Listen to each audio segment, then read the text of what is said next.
Hail, happy heathens! Strangers, travelers, kinsmen, and friends, welcome. As promised, here is Who Can Be an Odinist 2.2. In 2.1, we discussed the differences between universalism, folkism, and tribalism as it concerns Odinism. Lots of isms there, but bear with us. Now we're going to get into a little bit more of the opinion-based bits of Who Can Be an Odinist.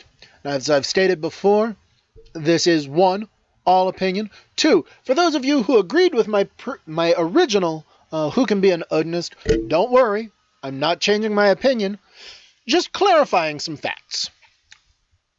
Again, this is my opinion. Take it for what it's worth.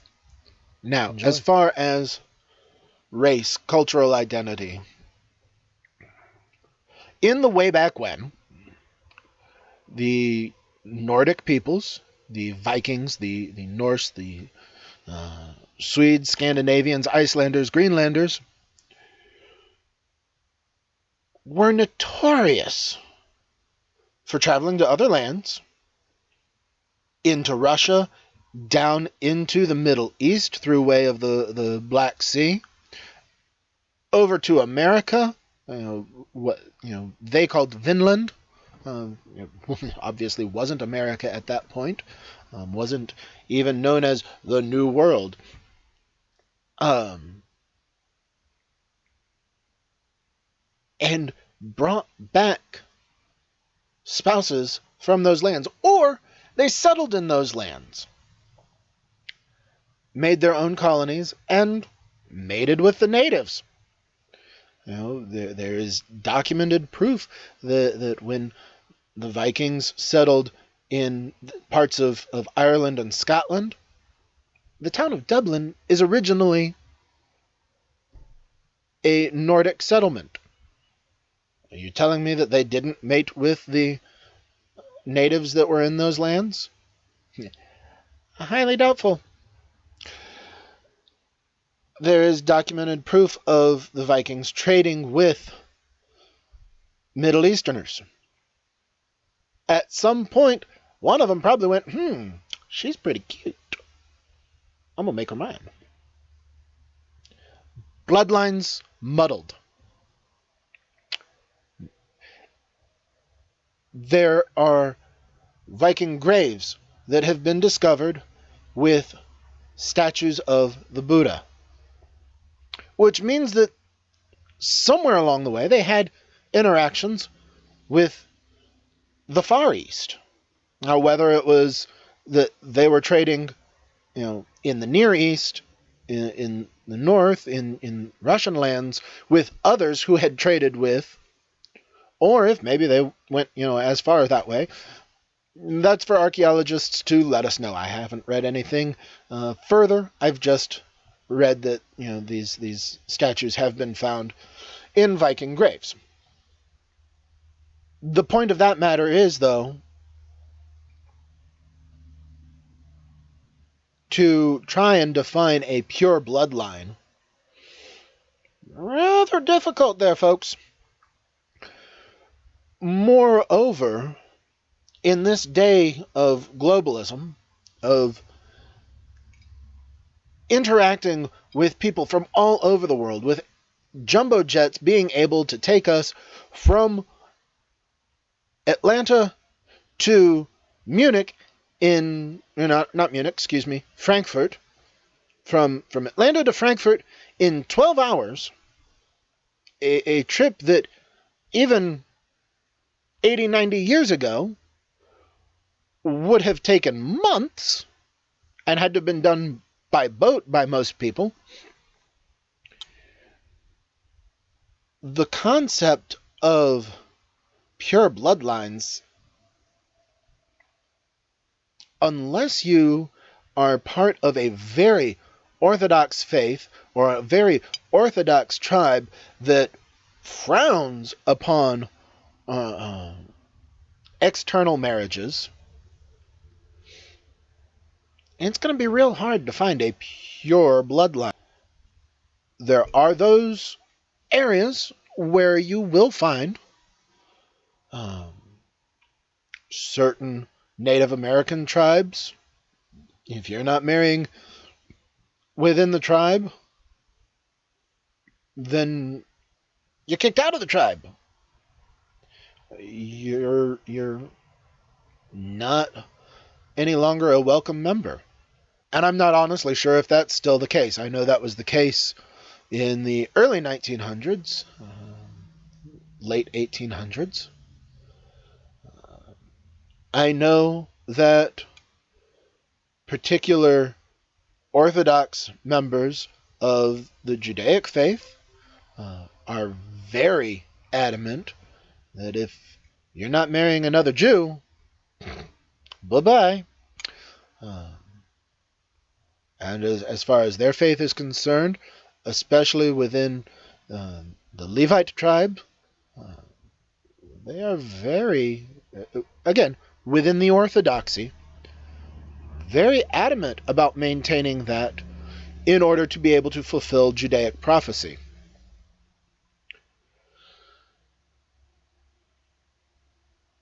As far as Norse faith is concerned,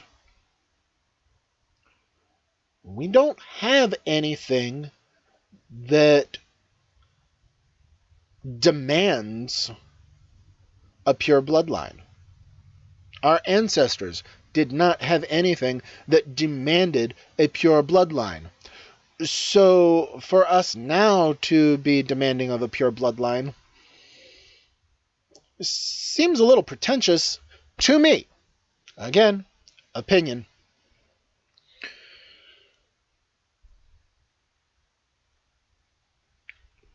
Furthermore, as a member of the armed services looking to become a chaplain within the armed services, one of my goals, and I'm not the only one, is to bring Odinism within the realm of recognized religious faiths for armed services members. A few years ago, we made some great strides.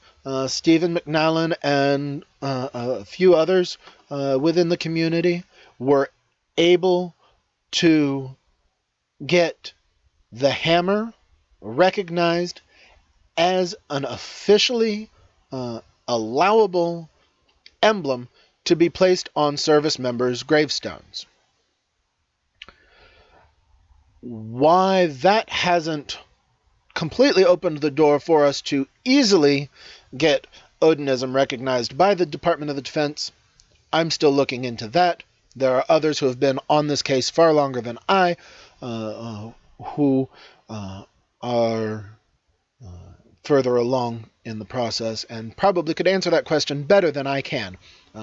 If you want to discuss that with those people, the folks over at the Open Halls Project, they're the ones you need to talk to. That being said, in the military, in the United States Armed Forces, as you are going in, before you even sign your contract, you are asked if you belong to any organization that promotes racism or any other kind of discrimination,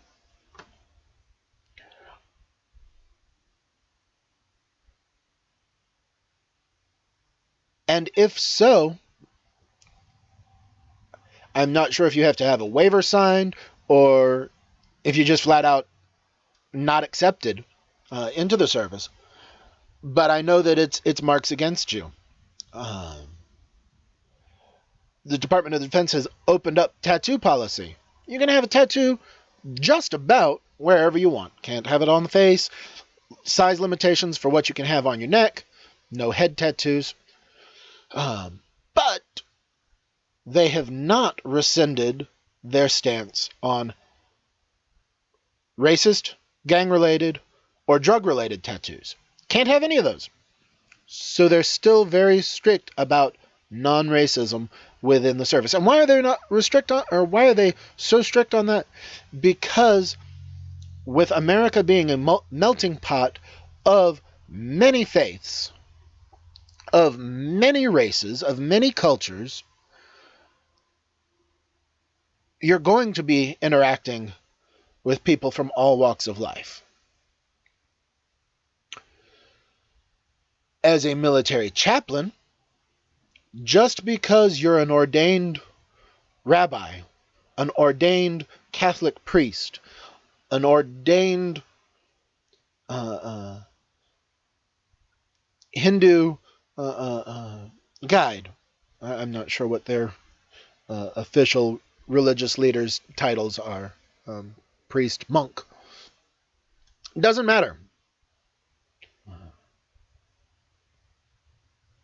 You still have to minister to everyone in your command. Now, I've talked to some chaplains, and if someone from a particular faith comes to them that they're not familiar with or they're not comfortable with, they'll contact a chaplain who is of that faith for some advice, for pointers, to speak directly with the service member in question. That's fine, but you are still the first person that they come to. Therefore, a little bit more open mind and accepting is necessary. That doesn't mean, as I stated before, that does not mean blindly welcoming any Joe Schmo, and I don't care if we're talking about Catholicism, baptism,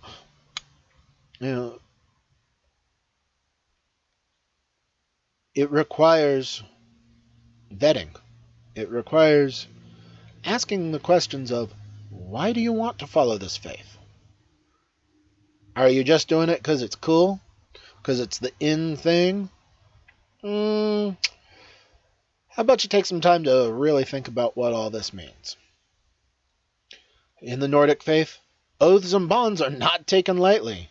If you swear an oath to Odin, you better be ready to uphold that oath. If you swear fealty to Tyr, trust me, justice will be swift if you break that.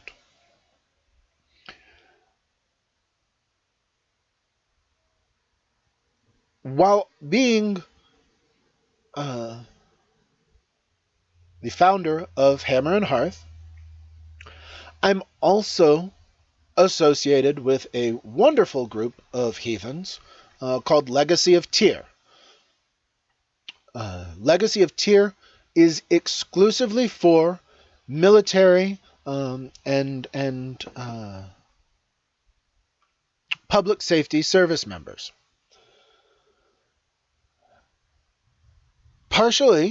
Primarily, because those fields, one, lend themselves very, very well to the principles of heathenry. Number two, let's be honest.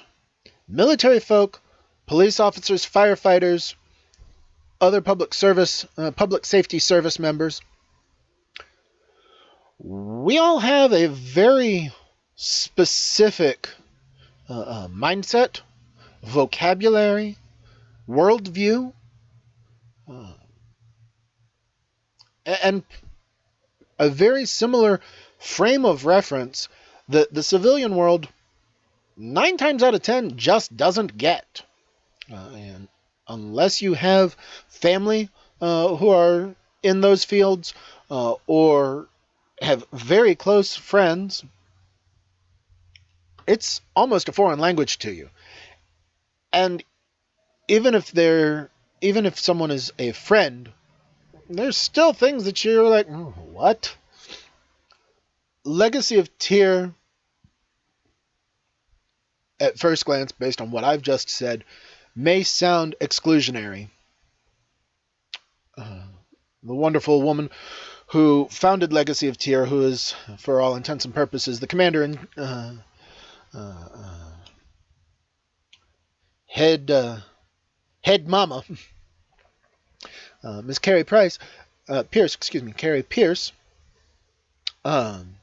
posted on Legacy of Tyr's Facebook page just the other day that Legacy of Tyr will not tolerate discrimination based on race, gender, or political opinion, which I fully stand behind.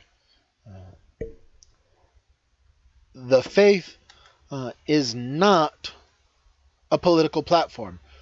Sure, there are those with very strong political beliefs within the faith, and I mean all political beliefs.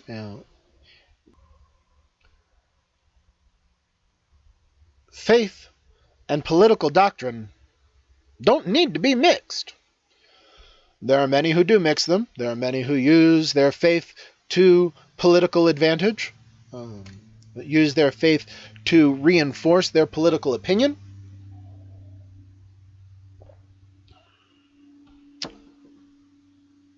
And that's their right as a free-thinking human being. For those of you who are of the Folkish belief, I'm going to ask you this, and I'm genuinely asking, and I genuinely want feedback. Please keep it in the form of constructive comments. Let's not get into name-calling, bashing, any of that nature, but genuinely, I want to know. If you have somebody who's wanting to be a part of your kindred, who, I'm just going to throw an example out there, who externally is very obviously of African descent. And I'm not talking South Africa, Dutch, white, no, because those ultimately trace back to white Germanics. No, I'm talking straight out of the Sahara, obviously has strong familial ties biologically to tribal Africa. But they come to you and they say, well, yeah, but my family line, if I trace back 3 generations, now I've got an entire white family, I'm going to even go so far as to say a strictly German family. That was my great-great-great-great-grandfather. And everybody on his side of the family, right off the boat, German. But obviously, I don't look like I have any German ancestry. Would you, in the Folkish community, be willing to accept them? They have European blood. I'm going to extend that. One ancestor. Now, obviously, you've got one ancestor, you've got multiple ancestors, but way back in the family line,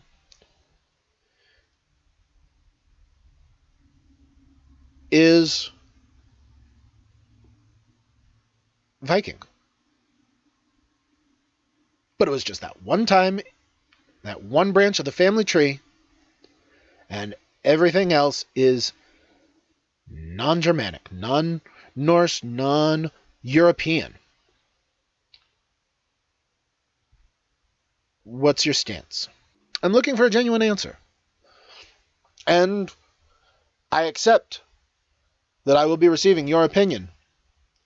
And I understand that it might be different from my opinion. But please let me know. I want to know. As I said before, for those of you who saw my previous video who thoroughly agreed with me, I'm not changing my stance. I still believe that if the gods speak to you, who am I to disagree? I am saying, if you have no ancestors that would be proud of this decision, take a closer look at why this is calling to you. And if you can give me a solid answer, then welcome. As far as welcoming into my tribe, you will have to go through that questioning. I'm not going to stop you from continuing to believe what you believe.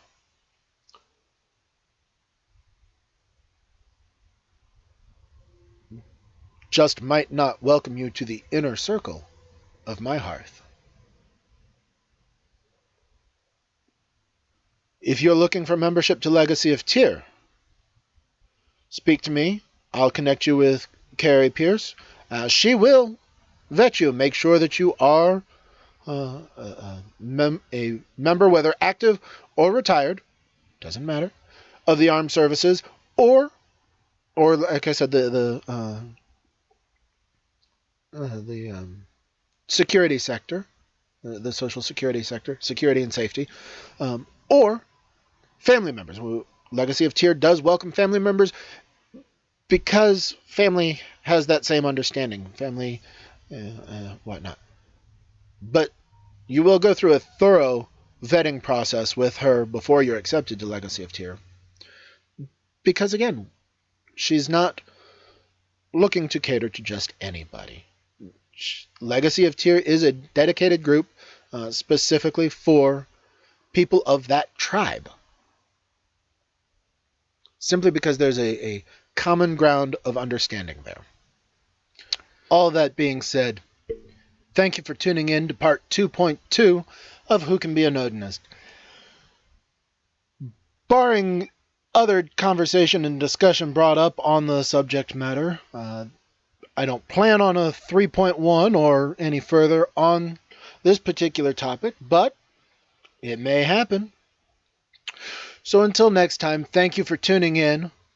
I am Keeper Odinson. May the gods smile favorably upon you and yours. Skull.